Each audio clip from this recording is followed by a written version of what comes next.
오늘은 이 맥추감사주일입니다. 사실 이 맥추라는 게 이제 보리를 거둔다라는 의미인데, 우리 도시에 사는 사람들은 이 감사절의 의미를 잘 못 느끼지요. 또 우리나라가 선진국에 이제 들어섰고 먹고 살기 힘든 때가 아니라서 이 맥추감사주일의 의미를 잘 기억하지 못할 수도 있습니다. 근데 과거에는 이 보릿고개라는 게 있었습니다. 저도 이제 옛날에 드라마나 이런 걸 통해서 좀 봤는데, 이 보리 추수를 거둘 때까지 작년에 농사 지은 것들을 다 소진을 하여서 이제 보리 추수하기 전까지가 우리 민족들이 굉장히 좀 가난하게 살았다고 합니다. 그런데 이 보리를 거두면서 하나님께서 이렇게 또 음식을 주셨구나, 귀한 양식을 주셨구나, 또 이 한 해의 절반을 보내면서 하나님이 여기까지 인도하셨구나라는 의미에서 우리나라에서는 이 맥추감사주일을 지키고 있습니다. 그래서 우리는 농사는 짓지 않지만 해마다 7월 첫째 주에 맥추감사주일을 지내는데, 지난 6개월 동안 하나님이 우리를 여기까지 인도해 주셨구나라는 감사로 맥추감사주일을 지키게 됩니다. 그래서 아무쪼록 이 반 해 동안 하나님이 우리를 지켜주셨던 것처럼 남아있는 7월부터 12월까지도 하나님이 우리를 인도해 달라고, 또 지키시고 보호하셔 달라고 그렇게 원하는 마음으로 또 이 예배에 참 동참하게 되었습니다. 뿐만 아니라 오늘 본문 말씀도 이 열매를 다루고 있는 부분이라서 맥추감사주일과 또 상당히 연관성이 있지 않을까 그렇게 생각을 해봅니다. 자, 그런 의미에서 이제 오늘 말씀을 살펴볼 텐데, 이 고린도전서 15장은 부활에 관한 그러한 내용들로 가득 차 있습니다. 그래서 우리가 기본적으로 기존에 가지고 있던 천국 개념을 좀 수정할 필요가 있다. 그래서 기존에 어떤 천국 개념이 있었냐 하면, 사람이 죽으면 영혼이 천국이나 지옥에 간다, 그걸로 끝이다라고 생각을 했는데, 사실은 그게 끝은 아니지요. 우리가 예수님 믿고 나서 예수님 믿은 영혼은 하나님과 함께 영혼으로 있다가, 그 영혼들이 예수님이 이 땅에 오실 때에 다시 육체를 가지고 이 땅에 그들도 예수님과 함께 재림한다는 사실을 우리는 성경을 통해서 배우게 됩니다. 그래서 우리가 가지고 있는 이 천국 개념과 세상이 가지고 있는, 세상 종교들이나 이런 것들이 가지고 있는 천국 개념과 많이 다릅니다. 내세관이라고 하는데 그런 것이 다르죠. 그들은 그렇게 천국과 천당이라고 표현하는 그런 곳에 가면 끝이지만, 우리는 그렇지 않아요. 우리는 이 땅에, 이 지구상에 다시 오게 됩니다. 왜 그러냐 하면, 하나님께서 태초에 천지를 만드실 때에 이 지구를 먼저 만드셨어요. 만드시고 넷째 날 온 우주를 만드셨죠. 그리고 다 만드시고 여섯째 날 사람까지 다 만들고 나서 뭐라고 말씀하셨냐 하면, 보시기에 심히 좋았더라, 이렇게 말씀하셨어요. 그래서 하나님이 만드신 심히 좋은 것은 하나님이 없애지 않습니다. 대신에 갱신을 하게 되지요. 그래서 계속 반복해서 말씀드리는데, 요한계시록 21장 1절에 보면 새 하늘과 새 땅이 나오는데, 그 새 자가 없던 것을 새롭게 만드는 새 자가 아니고, 원래 있던 것을 갱신한다는 의미에서 이 카이노스라는 단어를 쓴다라고 말씀을 드렸습니다. 없던 것에서 완전히 새로운 것을 만드는 것은 헬라어로 네오스라는 단어를 쓰죠. 근데 그 단어를 쓰지 않아요. 새롭게 지구를, 그리고 우리 몸도 새롭게 갱신하고요. 여러분, 이 자연 만물도 하나님이 갱신합니다. 그래서 지금 지구 온난화 때문에 많은 전 인류가 지금 고민을 하고 있는데, 예수님 오시면 이 지구도 완전히 새로운 환경으로, 새 하늘과 새 땅으로 바꾸어 주신다. 그리고 생태계 질서도 다 바뀌어요. 그래서 이사야에 보면 사람이 독사굴에 아이들이 손을 넣어도 상관이 없고, 양과 사자가 함께 어울려서 살고, 그렇게 새롭게 임할 하나님 나라를 그렇게 묘사하고 있습니다. 그러니까 질서 체계가 완전히 바뀌는 거죠. 그리고 지금의 질서도 없어집니다. 이런 전 세계 나라들이 200 몇 개국으로 나눠져 있고, 각 나라마다 또 모임도 있고, 유럽 연합에, 나토에 북태평양 연합 기구다, 이런 것들이 다 없어져요. 국가 자체가 하나님 나라 중심으로, 하나님을 중심으로 재편되기 때문에 이런 모든 질서 체계가 사라지게 됩니다. 지금 또 우리를 사로잡고 있는 철학들, 그리고 경제, 또 자본주의, 이런 정치 체제, 이런 것들도 다 하나님 왕국, 왕국으로, 킹덤이죠. 하나님이 왕이신 나라로 전 세계가 재편되어진다. 이것이 성경에서 말씀하고 있는 천국 개념입니다. 그래서 제가 이제 지난주나 그 지난주에도 계속 말씀드리는데, 여러분들 연세 드신 분들 이제 하나님이 때가 되어서 부르실 때에 자녀들에게 꼭 이 말씀 하세요. 야, 나 이제 천국 간다. 이렇게만 하지 마시고 천국 갔다가 다시 온다. 그때는 이번에 100년 살았던 것보다 영원히 함께 육신으로 사는데 그때는 더 잘 살아보자. 잘 살아보세요. 이렇게 이제 그렇게 말씀하시고 아주 희망을 주시면서 우리 나중에 다시 만날 거야. 다시 지금과 같은 이 질병이나 죽음이나 아픔이나 슬픔이 없는 상태에서 완전한 하나님 나라에서 그때 더 행복하게 살자. 그러니까 예수님 잘 믿자. 이렇게 하고 이제 자녀들에게 말씀하고 잠시 하나님께 가 있는 거예요. 그래서 영혼은 하나님께 잠시 있다가 예수님 재림할 때 온다는 사실을 우리가 잊지 않아야 합니다. 이것이 바로 부활 신앙이지요. 그래서 이러한 것들을 우리가 살펴봤고 15장 1절부터 20절까지의 내용은 그랬습니다. 그래서 이 예수 그리스도의 십자가 부활 신앙, 이것을 우리가 굳게 붙잡아야 된다. 이거 굳게 붙잡는다라는 것 기억나십니까? 아이를 잃어버리지 않기 위해서 부모가 자식을 붙잡고 있듯이 절대로 잃어버려서는 안 되는 것처럼 붙잡아야 된다. 그래서 복음을 붙잡아야 된다라고 했고요. 그리고 수많은 부활의 증인들이 그들이 그 부활을 실제로 보았다라는 것을 증거하기 위해서 순교의 자리까지 직접 봤으니까 거짓말할 수가 없었죠. 그래서 죽음으로써 그들이 예수님의 부활을 증명해냈습니다. 뿐만 아니라 그들이 그렇게 죽을 수 있었던 것은 예수 그리스도와 연합된 자로서 본인들도 그 부활의 소망이 있었기 때문에 우리 믿음의 선배들이 순교의 자리까지 나아갔다. 그래서 거짓말 때문에 죽는 사람은 없어요. 자기가 한 거짓말 때문에 난 죽어야지 이런 사람이 없다니까요.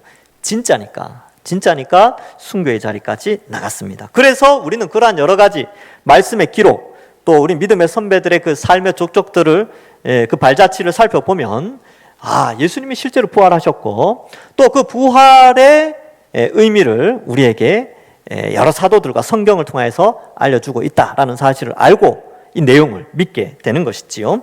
또 이것이 사실 잘 안 믿어집니다. 그런데 또 믿어져요. 성령이 함께 하시면 믿어지고 성령이 없으면 안 믿어집니다.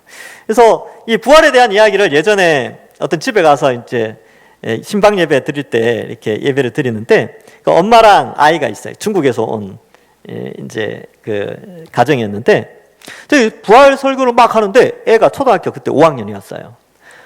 웃어요. 하하 이렇게 웃더라고요. 에이 말도 안 된다는 거죠. 사람이 어떻게 죽었다가 다시 살아나냐. 근데 엄마는 믿고 있어요. 엄마가 혼내죠. 야 목사님 설교하는데 어디서 웃고 그러고 있는 거예요. 근데 이제 안 믿겨지는 거죠. 왜냐하면 눈에 보이는 이 세상은 부활을 이야기하지 않습니다. 여러분들 이 월요일부터 토요일까지 교육받는 것, 눈에 보이는 것에 의해서 교육을 받지요. 우리는 교육받는다고 생각 안 하지만 자연스럽게 교육이 되어지고 있습니다. TV를 보고 인터넷을 보고 또 흘러가는 뉴스나 이런 걸 보면서 우리는 거기에서 정보를 얻지만 또한 학습되어지고 있는 것입니다. 그 모든 우리가 접하고 있는 학습들은 절대로 부활을 이야기하지 않아요. 그러니까 부활을 갑자기 이야기하면 이게 안 믿어진다니까요. 그러나 부활의 증인들이 기록으로 남겨놨고 그들의 생을 통하여서 그들이 증명하고 또 우리가 하나님께서 우리를 선택하여 주셔서 성령 하나님 우리에게 부어주셔서 이 말씀, 과학적으로는 이해할 수 없는 이 말씀이 그러겠네, 그럴 수 있다, 맞아, 예수님 다시 오시지, 그때가 되면 하나님 나라가 완전히 완성되어지지. 이게 또 믿어져요. 신기하게도 믿어지지 않습니까? 그죠? 이게 우리가 똑똑했으면 믿어지는 게 아니에요. IQ가 높다고 가방끈이 길다고 믿어지는 게 아닙니다. 하나님이 우리를 선택하여 우리의 마음과 지성과 감정과 의지를 변화시키면 이게 믿어진다니까요. 이게 바로 구원의 역사죠. 자, 그러한 것들을 살펴보았습니다. 그래서 오늘 20절에 보면 이렇게 기록하고 있죠. 그러나 이제 그리스도께서 죽은 자 가운데서 다시 살아나사. 그래서 12절부터 19절까지는 만일 부활이 없다면 가정법을 썼는데 그러나 이제는 예수님이 실제로는 부활하셨다, 이것을 말씀하고 잠자는 자들의 첫 열매가 되셨다, 이렇게 표현하고 있습니다. 여러분, 제가 이 동산교회에 와서 2020년도에 4월 5일 날 제가 부임을 했어요. 근데 이제 사택에 들어갔는데 사택 앞에 깜짝 놀랐던 게 살구나무가 있더라고요. 살구나무. 그래서 늘 침 흘리고 다녔죠. 이렇게 잊기만 해봐라. 그래서 이제 그 관리하시는 관리 아저씨한테 이거 따서 먹어도 되냐 그러니까 괜찮다고 드시면 된다고. 그래서 따서 먹었어요. 얼마나 맛있는지요. 처음에 따서 먹었는데 그 첫 열매가 너무 맛있는 거예요. 근데 아직도 익지 않은 살구들이 달려 있는 거예요. 두 번째 열매를 딸라를 기대했죠. 근데 작년에는 살구 열매가 안 맺혔어요. 근데 원래는 약간 맺혀 있는데 제가 뭘 말씀드리려고 하냐 하면 여러분 열매가 한꺼번에 확 열렸다가 떨어지는 것이 아니라 순차적으로 열려요. 그렇죠. 여러분 이 농사 지으신 분들은 알겠지만 사과를 따더라도요. 사과가 잘 익은 것이 있고 그걸 따지만 또 옆에는 같은 나무라도 덜 익은 사과가 있어요. 그러니까 첫 번째 따는 그 열매는 이제 귀한 것이죠. 근데 그 첫 열매를 따는데 두 번째 맺히는 그 열매는 다른 열매가 맺힐까요? 살구 나무의 첫 번째 살구를 따는데 두 번째 살구는 살구가 아니라 탱자 아니면 오렌지, 귤 이런 게 맺힙니까? 아니죠. 똑같은 살구 나무가 열려요. 살구 열매가 열려요. 마찬가지로 예수님이 부활의 첫 번째 열매가 되었다라는 것은 두 번째 열매도 반드시 예수님처럼 부활의 열매를 맺는다는 것을 말씀하고 있는 것입니다.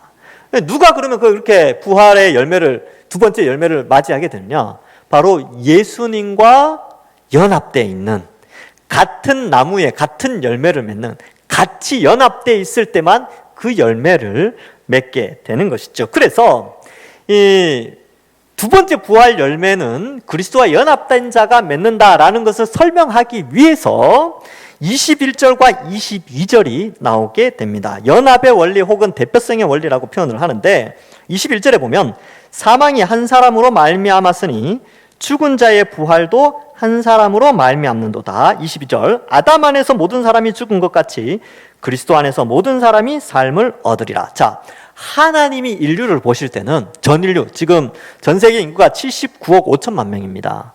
근데 이 79억 5천만 명을 하나님의 시각에서는 두 부류로 나눠요. 어떻게 나누느냐?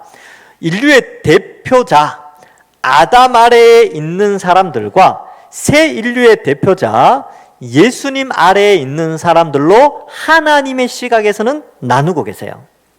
그래서 이 나누어진 사람들이 누구에게 연합되어 있는지에 의하여서 그들의 결과도 달라진다는 겁니다. 그래서 이것을 연합의 교리 혹은 대표성의 원리 이렇게 표현하는데 이것을 이제 제가 그림으로 좀 설명을 하려고 합니다. 그래서 이걸 좀 같이 이제 그림을 통해서 생각을 해 보려고 하는데요. 보겠습니다. 영상을 좀 연결해 주시겠습니까? 예, 좋습니다. 자, 시대가 좋아져서 설교 시간에 이런 것도 할 수 있어요. 집중력도 좀 높이고 또 이해를 높이기 위해서입니다. 여러분 이 하나님이 인류를 두 부류로 나눈다 그랬죠. 그래서 아담 아래 있는 인류와 두 번째 새 인류인 예수님 이렇게 인류를 나누세요. 글씨를 좀 못 쓰니까 시험 들지 않았으면 좋겠습니다. 자, 아담 아래 이렇게 존재하는 사람이 있고요. 예수님 아래 이렇게 존재하는 사람이 있습니다. 근데 우리는 원래 다 아담 아래 있었죠. 아담은 어떤 사람이냐면 인류의 대표인데 죄를 지었어요. 근데 이 죄 아래에서 나라는 존재가 또 태어났습니다. 나. 우리 모두죠. 그래서 아담의 죄가 우리에게 전달되어져서 우리가 죄를 짓게 되고요. 이 죄의 결과로 어떻게 되냐 하면 육체의 죽음과 지옥의 형벌이 고통이 주어지는 것입니다. 그래서 죽음과 지옥은 다 형벌의 죄의 결과물로 나타나는 것이죠. 근데 두 번째 인류의 대표이신 예수님이 이 땅에 성육신하셔서 예수님은 온전한 의인으로서 이 땅에 오셨습니다. 그래서 하나님 말씀에 순종해서 성육신하셨고요. 또 살아가시면서 죄와 타협하지 않고 죄와 싸워 승리하시며 죄가 없으신 의인으로서 계속해서 사셨습니다. 그리고 마지막 십자가에서조차 하나님 뜻에 순종하여서 의인으로서 우리의 죄의 형벌을 대신하여 십자가에 죽으셨죠. 그래서 예수님만이 완전한 의인이 되셨고요. 이 의가 나라는 존재에게 전달만 되어진다면 우리는 의를 행할 수 있는 존재가 되고 그 결과로 죽음이 아니라 영원한 생명, 영생, 육체의 영생이에요. 그 다음에 천국의 복락을 누리게 되었습니다. 자, 그런데 중요한 것은 여기에서 이렇게 넘어가는 게 중요하죠. 이렇게만 넘어갈 수 있다면 이 인류 최고의 복이죠. 근데 이 넘어가는 방법을 성경에서는 어떻게 표현하고 있냐면 이것은 믿음으로 된다 이렇게 돼 있어요. 근데 뭘 믿느냐? 믿음은 어떻게 생기느냐? 뭘 들어야 된대요. 들음에서 난다. 로마서 10장에 믿음은 들음에서 나며 들음은 그리스도의 말씀으로 말미암느니라. 그리스도의 말씀이 복음입니다. 복음. 그래서 복음을 들을 때에 믿음이 생기고요. 이 믿음이 생긴 자는 아담 아래에서 그리스도 아래로 들어가게 됩니다. 그래서 어떻게 되냐? 전에는 죄가 나에게 전달되어졌죠. 그래서 이걸 원죄라고 합니다. 근데 예수님 믿고 나서는 예수님의 의가 나에게 전달되어져서 우리가 믿음으로 말미암아 의롭게 되어집니다. 이걸 의의 전가라고 하는데 좀 어려운 말로 이중전가, 즉 우리의 죄는 예수님께 전달되어져서 예수님이 십자가에서 그 저주의 형벌을 받으시고 예수님의 의는 우리에게 전달되어져서 우리가 믿음으로 말미암아 의인이 되어졌다. 그래서 의의 전가, 전할 전자에 더할 가자를 씁니다. 그래서 우리가 의인이 되어졌죠. 그래서 우리는 이제 의를 행할 수 있는 존재가 되었고요. 이 의가 전달되어지면서 우리가 의인이 됐는데 부활에 누구에게 주어지느냐면 부활은 의인에게만 주어집니다. 그래서 이 의의 자격이라는 것은 부활을 전제하고 있어요. 그래서 이 부활은 예수님께서 부활을 하셨다라는 것은 예수님은 의인이다라는 것이 증명되어진 겁니다. 의인만이 영원히 살거든요. 그래서 에덴 동산에서 아담에게 뭐라고 말씀하셨어요? 선악과를 먹지 않으면, 이렇게 먹으면 죽는다. 먹지 않으면 어떻게 될까요? 영원히 사는 거죠. 먹으면 죽는 거예요. 그러니까 이 말은 뭐냐면 죄를 지으면 사망이 오지만 죄를 짓지 않으면 영원히 살게 해주겠다는 것이 하나님이 인류에게, 백성에게 하신 약속이었습니다. 그런데 예수님은 죄가 있어요, 없어요? 없으시잖아요. 의인이시죠. 그래서 의인이시기 때문에 우리 죄를 대신하여 죽으셨지만 하나님이 에덴 동산에서 약속하셨던 그 언약처럼 하나님은 예수님을 부활하게 하셨죠. 그러면 이 의가 우리에게 전달되었다는 것은 우리도 어떻게 됩니까? 우리도 이 부활을 소유하게 되는 것입니다. 그래서 예수님 믿고 의인이 되었다. 이게 왜 중요하냐면 의인이 되어야지만 천국 백성이 되어지고 부활이 우리에게 주어진다는 것입니다. 그래서 이것이 어떻게 가능해졌느냐? 하나님이 여기 있던 나를 선택을 해요. 이걸 선택이라고 하죠. 선택을 하셔서 복음이 들려질 때 성령을 부어주십니다. 성령 하나님. 그래서 성령 하나님이 여기 있는 나의 지성과 감정과 의지를 변화시켜서 믿음, 이 복음을 듣고 믿게 하시는 것이죠. 그래서 우리가 사실 내가 똑똑해서 믿었던 것처럼 보이지만 하나님이 우리를 선택하셔서 성령을 부어주셔서 이 복음이 믿어지게 영상을 바꿔주시면 감사하겠습니다. 여러분 이 그림을 잘 이해하시면 됩니다. 그럼 언제 다시 볼 수 있습니까? 홈페이지 들어가시면 이 설교 영상이 다시 올라가니까 그때 보시면 되고요. 또 자주 제가 이 그림을 그릴 겁니다. 제가 설교를 하면서 아마 굉장히 자주 이 그림을 설명할 텐데 이 그림이 성경을 이해하는데 굉장히 도움이 되기 때문에 그렇습니다. 자, 그러면 다시 한번 21절과 22절 보시겠어요? 사망이 한 사람으로 말미암았으니 아담이죠. 죽은 자의 부활도 한 사람으로 말미암는도다. 예수님이에요. 아담 안에서 모든 사람이 죽은 것 같이 죄 때문에 죽었죠. 그리스도 안에서 모든 사람이 삶을 얻으리라. 예수님이 의인이시니까 우리가 그와 예수님을 믿음으로 예수님과 연합되어져서 우리에게 의가 전달되어져서 우리가 영원한 부활을 하게 되는 것입니다. 자, 그러면 부활의 공식이라는 것이 있는데 일종의 메커니즘이 있다는 거예요. 이 부활의 메커니즘이 어떤 메커니즘이 있느냐? 23절에 나옵니다. 그러나 각각 자기 차례대로 되리니 먼저는 첫 열매인 그리스도요 다음에는 그가 강림하실 때에 그리스도에게 속한 자라 이렇게 되어 있습니다. 그럼 그리스도에게 속한 자는 둘로 나눌 수가 있어요. 어떻게 나눌 수 있냐면 예수님을 믿고 죽은 영혼들이 지금 하나님과 함께 있어요. 하나님과 함께 있어요. 영혼으로 함께 있습니다. 그들도 다 예수님께 속한 자예요.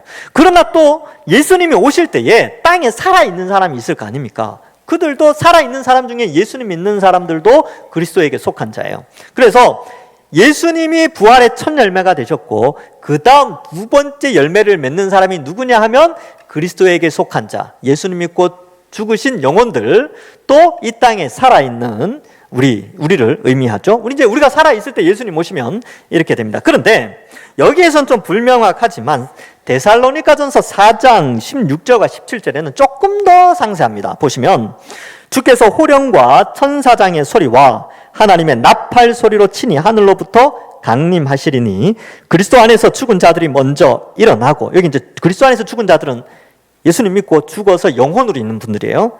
그 다음에 그 후에 우리 살아남은 자들도 그들과 함께 구름 속으로 끌어올려 공중에서 주를 영접하게 하시리니 그리하여 우리가 항상 주와 함께 있으리라, 이렇게 되는데, 그 다음 우리가 영원히 죽지 않을 몸으로 부활하여서 그리스도를 맞이하여 이 땅에서, 공중에서 영원히 사는 거 아니에요. 이 땅에서 육체를 가졌기 때문에 이 땅에서 영원히 살게 되는 것이죠. 그렇게 될 때에 마지막 때가 이르게 된다. 그래서 24절에 그 후에는 마지막이니 그가 모든 통치와 모든 권세와 능력을 멸하시고 나라를 아버지 하나님께 바칠 때라. 그래서 이 시스템이 있죠. 메커니즘이 있어요. 예수님이 먼저 부활하셨어요. 의인이니까. 그리고 천국에서 하나님께서 하나님 택한 백성들의 영혼들을 모으고 계십니다. 영혼들과 함께 있죠. 그리고 예수님이 재림하실 때 그 모든 영혼들이, 예수님 믿고 죽은 영혼들이 구약의 성도들, 신약의 성도들 다 합쳐서, 그때가 되면, 지금 아마 아브라함이나 모세나 엘리야나 다 지금 엘리야는 모르겠습니다. 엘리야는 죽지 않고 승천했죠. 어쨌든 모세나 혹은 다른 수많은 믿음의 선진들이 영혼으로 있다가 예수님 재림할 때 그들이 같이 옵니다. 이 땅에 올 때에 육체를 다시 가져요. 근데 그 육체가 영원히 죽지 않고 쇠하지 않고 아프지 않고 질병 없는 그러한 몸으로 영원히 사는 몸을 다시 입고 이 땅에 오게 되고, 땅에 있는 자들도 지금의 이런 몸이 아니라 완전히 변화된 몸으로 우리가 변화됩니다. 어떠한 몸으로 변화될까? 성경에서는 구체적으로는 설명하진 않지만 저는 가장 힘이 있는 청년의 때에 오지 않을까, 그런 생각도 한번 해봅니다. 그리고 지금의 청년들보다 더 건강한 모습이겠죠. 죽지 않고 쇠하지 않고 그런 거니까. 그래서 여러분들 지금 무릎 좀 아프십니까? 또 관절이 안 좋으시고 허리 아프신 분들 많으시죠. 또 어깨 아프신 분들도 많아요. 그리고 고혈압 약 드시는 분들, 당뇨약 드시고 고지혈증 약 드시고 또 병원에서 이것저것 먹으라고 한 거 많이 있지요. 네, 주님 다시 오시면 그런 거 안 먹어도 됩니다. 그리고 뛰어다니실 거예요. 아마 여기 계신 권사님들 중에서 나중에 주님 다시 오셔서 우리가 다 부활해가지고 달리기 시합하면 제가 질지도 몰라요. 권사님들. 부활하셨으니까. 잘 달리실 거예요. 우리가 그날을 소망하는 것이죠. 우리가 이게 막연한 게 아니라 하나님이 성경에 곳곳에서 이걸 약속하셨다니까요. 하나님이 약속하신 건 이때까지 다 이루어졌어요. 근데 요것만 아직 안 이루어졌어요. 그러면 이때까지 99개가 다 이루어졌으니까 나머지 한 개는 이루어지겠습니까? 안 이루어지겠습니까? 당연히 이루어 주시겠죠. 요거는 이제 미래에 일어날 일이니까. 자, 그래서 마지막 때에 이 일을 설명하고, 마지막 때 왜 이렇게 이게 가능하냐 하면, 여러분 죄 때문에 사망이 왔잖아요. 근데 죄와 관련된 모든 요소들이 사라집니다. 특별히 여기 보면 모든 통치, 권세, 능력, 나라, 그죠? 뒤에 보면 이제 원수들, 모든 원수, 그리고 사망, 26절에는 사망까지 없어진다. 이게 모든 것이 멸하여지니까 이제 영생을 할 수 있는 조건이 갖추어지는 것이죠.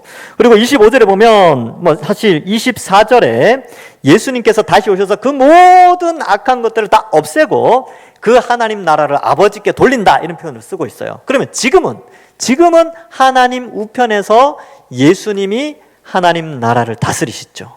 그리고 그의 몸된 교회를 통하여 세상을 다스리는데, 이 25절에 보면 그가 모든 원수를 그 발 아래 둘 때까지 반드시 왕노릇 하신다, 이렇게 돼 있죠. 왕노릇은 뭐냐면 통치하신다는 거예요. 지금 예수님께서 하나님 우편에서 그의 몸된 교회를 통하여 세상을 통치하시는데, 통치하는 방식이 뭐냐면 교회가 복음을 세상에 전파하면서 하나님의 백성들을 불러 모으는 것, 이것이 예수 그리스도의 통치입니다. 그 통치를 교회가 감당하고 있는 것이죠. 그러니까 우리는 그리스도의 통치에 동참하고 있는 겁니다. 대단한 사람들입니다. 여러분, 한 나라의 장관이 되려고도 그렇게 많은 검증을 하고, 그죠? 그 집안의 영광으로 생각하잖아요. 여러분, 주변에서 장관 보신 적 있습니까? 저는 아직 못 봤습니다. 그만큼 희귀하다는 거예요. 그리고 그만큼 높은 지위를 가진 거죠. 그런데 이 조그마한 나라에서 장관하는 것도 그렇게 힘들다고 하는데 영원한 하나님 나라에서 왕노릇 하시는 예수 그리스도의 통치에 동참하는 교회, 얼마나 위대합니까? 여러분, 여기 한 사람 한 사람이 사실 별 볼 일 없어 보일 수도 있겠지요. 그러나 하나님의 시각에서는 우리 한 사람 한 사람이 이 어두운 세상 속에서 나가서 장관의 역할을 하는, 하나님의 통치, 예수 그리스도의 통치에 동참하여서 적극적으로 예수 그리스도의 통치를 이루어가는 그러한 한 사람 한 사람들로 부름을 받았다는 사실, 우리가 그걸 잊지 않아야 돼요.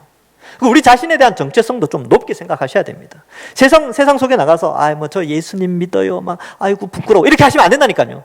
저 예수님 믿습니다. 그래서 이렇게 당당하게 그렇게 사는 것이죠. 그것이 바로 왕의 통치에 동참하는 교회의 역할이죠. 그리고 복음 전하는 것이죠. 자, 그래서 이 내용이 사실은 신약에서 갑자기 나온 내용이 아니고요, 구약에 이미 예언되어져 있었던 내용입니다. 시편 110편 1절에 보면 이 다윗의 시인데요, 다윗이 하늘을 보게 됩니다. 하늘 회의를 보죠.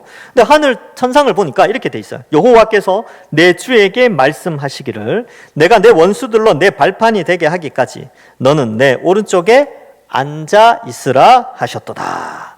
여기서 여호와는 성부 하나님을 의미하고요, 주는 성자 예수님을 의미합니다. 그래서 다윗이 이미 봤어요, 예수님을. 주께서 내 주께 말씀하시기를, 여호와께서 내 주께 말씀하셨다. 내 오른편에 앉아라. 그리고 원수들이 발 아래에 될 때까지 오른편에 앉아서 통치하라는 것이죠. 그렇게 통치하면 어떤 일이 벌어지는지 아십니까? 시편 110편 3절에 이런 말씀이 나옵니다.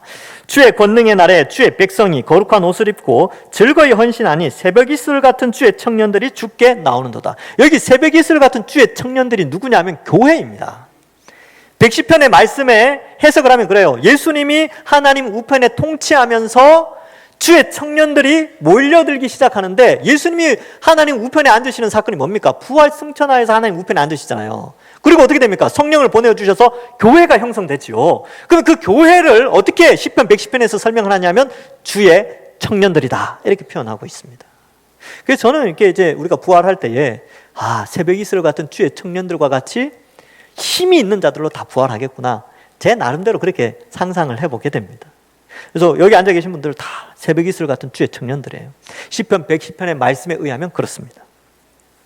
자, 그래서 이 왕노릇을 우리가 함께 하는 것이죠. 예수 그리스도의 통치에 동참해서 하는데, 계시록 20장 6절에도 보면 이 내용이 나옵니다. 이 첫째 부활에 참여하는 자들은, 이 첫째 부활이라고 되어 있는데 이것은 예수님의 부활을 의미하는 것이 아니라 우리가 예수님 믿고 영혼 구원받은 것을 의미하는 것이죠. 복이 있고 거룩하도다. 둘째 사망, 이것은 지옥 가는 것을 의미합니다. 첫째 사망은 육체가 죽는 거고요, 둘째 사망이 그들을 다스리는 권세가 없다, 지옥 가지 않는다는 것이죠. 도리어 그들이 하나님과 그리스도의 제사장이 되어 1000년 동안 그리스도와 더불어 왕노릇 하리라. 그래서 이 천년왕국 지난번에 설교를 할 때에 이것은 실제로 1000년이 아니라 그리스도의 초림과 재림 사이의 복음 시대에 예수 그리스도의 대리 통치자로서 그리스도의 통치에 동참하는 교회를 설명한다. 그래서 1000년은 상징적인 숫자다, 이것을 말씀을 드렸습니다. 그래서 이 왕노릇을 우리가 지금 하고 있는 것이지요. 그리고 여기 보면 26절에 맨 나중에 멸망받을 원수는 사망이니라, 이렇게 되어 있는데 이게 요한계시록에도 나옵니다. 요한계시록 20장 14절에 사망과 음부도 불못에 던져지니 이것이 둘째 사망 곧 불못이라, 이렇게 기록하고 있습니다. 그래서 사망까지 없어지는 거예요. 죽음이 우리를 두렵게 하지 않습니다. 여러분, 인생 살아가면서 왜 사람들이 두려움을 느낍니까? 죽을까 봐. 죽을까 봐 두려운 거예요. 돈 없으면 죽을까 봐 두렵고요, 건강 없으면 죽을까 봐 두렵고, 사람 없으면 죽을까 봐 두렵고 막 그래요.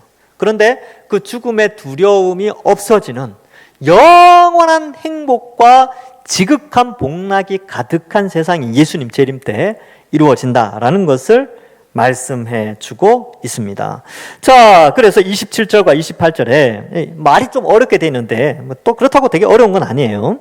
만물을 그의 발 아래 두셨다 하셨으니 만물을 아래에 둔다 말씀하실 때에 만물을 그 아래에 두신 이가 그 중에 들지 아니한 것이 분명하도다. 여기서 이제 성부 하나님과 성자 예수님을 동시에 말씀하시는데, 이 성부 하나님이 성자 예수님께 만물을 그 발 아래 두셨죠.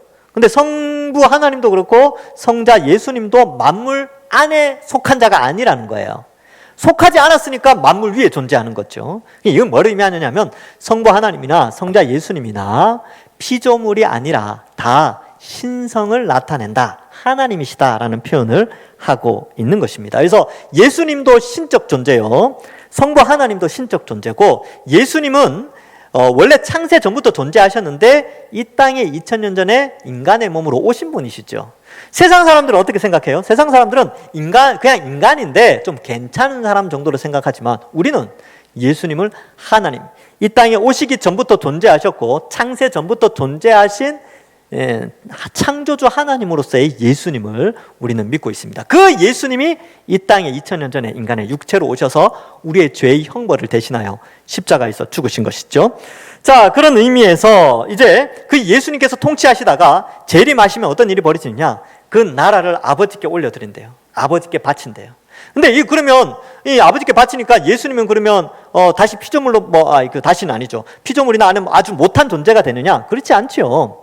질서상 성부 아버지께 모든 권한을 다시 돌려드려요. 원래 하나님 것이었으니까, 원래 성부 하나님의 것이고 성자 예수님의 것이고 성령 하나님의 것인데, 지금 예수님이 통치자로 있지만 그 통치권이 성부 하나님께로 옮겨진다, 이것을 의미하고, 28절에 보면 만물이 그에게 복종하게 하실 때에 아들 자신도 그때에 만물을 자기에게 복종하게 하신 이에게 복종하게 되리니 이는 하나님이 만유의 주로서 만유 안에 계시려 하심이라, 이렇게 기록하고 있습니다. 즉, 이 말은 예수님도 성부 하나님 뜻에 복종하시죠. 복종하셨기 때문에 이 땅에 성육신 하신 겁니다. 복종하셨기 때문에 이 땅을 사시면서 죄를 짓지 않으셨고요, 하나님 뜻에 복종하셨기 때문에 십자가에서 달려 죽으신 겁니다. 근데 못하기 때문에, 이게 우열의 개념을 설명하는 게 아니에요. 질서의 개념. 성부 하나님, 성자 하나님, 성령 하나님, 삼위일체 하나님이 계시는데 다 하나님이십니다. 다 신적 존재예요. 그러니까 이 신적 존재가 어떻게 표현되어지냐면 스스로 존재하는. 인간은 어때요? 피조물은 만들어졌죠. 스스로 존재하지 않았어요. 근데 신만이 스스로 존재하는데 성부 하나님, 성자 하나님, 성령 하나님만이 스스로 존재하는 유일하신 하나님이고, 한 분, 이게 한 분 하나님이다, 이 표현은 유일하다, 이런 의미예요. 다른 신적 존재는 없다는 거예요. 그래서 삼위 하나님은 한 분 하나님이시다, 유일하신 하나님이다, 이 표현이 그런 의미가 있습니다. 그러나 우열의 개념이 없다 그랬어요. 복종하는 이유는 질서상 복종하는 것이 더 낫기 때문에 복종하는 게 아닙니다. 우리 집사님 중에 한 분이 또 그렇게 말씀하셨어요. 질서 개념을 이해했다고. 그래서 여러분, 자녀들을 낳으면 첫째와 쌍둥이라도 먼저 나온 사람을 뭐라 그래요? 형이다, 그리고 언니다, 이렇게 표현하잖아요. 그리고 질서를 부여하죠. 그 둘째 나온 애는 동생, 이렇게 표현하는데, 그러면 부모가 볼 때 첫째 나왔으니까 얘는 더 소중하고 둘째로 나왔으니까 얘는 덜 소중해, 그런 게 있습니까? 우열을 나누나요? 안 나누죠. 10손가락 다 귀하잖아요. 똑같습니다. 하나님 입장에서도 우리 안에 질서를 허락하셨다는 것은 우열의 개념이 아니라 잘 돌아가게 하려고, 질서 있게 잘 움직이게 하려고 질서를 부여하신 거예요. 하나님도 마찬가지입니다. 성부, 성자, 성령 하나님도 이 질서, 우열의 개념이 있는 것이 아니라 성부, 성자, 성령 하나님이 질서 있게 만물을 다스리기 위하여 이런 질서가 형성되어 있다는 것을 성경을 통하여서 우리에게 조금 보여주시는 겁니다. 그런 의미로 이해하시면 되겠습니다. 그래서 로마서 11장 36절에 이런 말씀이 나옵니다. 이는 만물이 주에게서 나오고 주로 말미암고 주에게로 돌아갑니다. 그에게 영광이 세세에 있을지어다. 아멘. 예수 그리스도를 설명하는데 사실은 예수님이나 성부 하나님이나 성령 하나님이나 마찬가지죠. 골로새서 1장 18절에도 그는 몸인 교회의 머리시라. 그가 근본이시요 죽은 자들 가운데서 먼저 나신 이시니 이는 친히 만물의 으뜸이 되려 하시며. 그래서 나중에 성부, 성자, 성령 하나님이 온 우주 만물의 왕으로서 예수님의 재림 때에 완전한 하나님 나라가 완성된다는 것을 우리에게 말씀해 주고 있습니다. 말씀을 맺습니다. 여러분, 오늘 말씀을 살피니까 어떻습니까? 세상에서 월요일부터 토요일까지 여러분들 여러 가지 학습되어 오다가 오늘 이 말씀을 살피니까 전혀 딴 세계 이야기하는 것 같지 않습니까? 그런데 무엇이 진짜겠습니까? 무엇이? 성경이 진짜입니다. 우리 눈에 보이는 것은 언젠가는 사라져요. 다 만들어진 것이기 때문에 노후화되고 없어지게 됩니다. 그러나 만물을 새롭게 하고 영원히 존재하게 하시는 그때가 있다는 것을 알고 주님이 다시 오실 때까지 우리의 짧은 남은 인생들, 어떤 분에게는 50년, 어떤 분에게는 40년이 될 수도 있고요. 그 짧은 인생 가운데에 이 완성될 하나님 나라를 생각하면서 예수님 잘 믿으시고 이 세상에 아름다운 것들, 죄 짓는 것들 이런 것들에 현혹되지 마시고 죄와 타협하지 마시고 그리스도를 주로 고백하고 예수님 잘 믿어서 여기 앉아 계신 모든 분들은 나중에 주님 오셨을 때에 같이 달리기 한번 해봅시다. 그래서 다 새벽 이슬과 같은 청년들 같이 부활하여서 우리 여기 앉아 계신 모든 분들 함께 영원한 지극한 복락을 누리시기를, 육체가 영원히 살아서 영원한 행복을 누리시기를 주님의 이름으로 간절히 축원합니다. 기도하겠습니다. 하나님 아버지 은혜를 감사합니다. 부활 소망을 가지고 이 땅을 살아가게 하시니 감사합니다. 예수님의 그 십자가 은혜로 말미암아 또 예수님의 부활로 말미암아 이제 우리도 죄 용서함을 받고 또 부활을 소망하게 하셨사오니 우리가 이 거친 인생 살아가면서 때로는 낙심할 때도 있고 때로는 교만할 때도 많은데 낙심하지 않게 하시고 교만하지 않게 하시고 늘 하나님 의지하며 예수님 잘 믿고 살아가는 모든 성도들 될 수 있도록 축복하여 주시옵소서.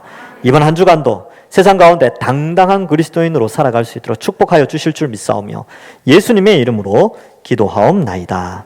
아멘.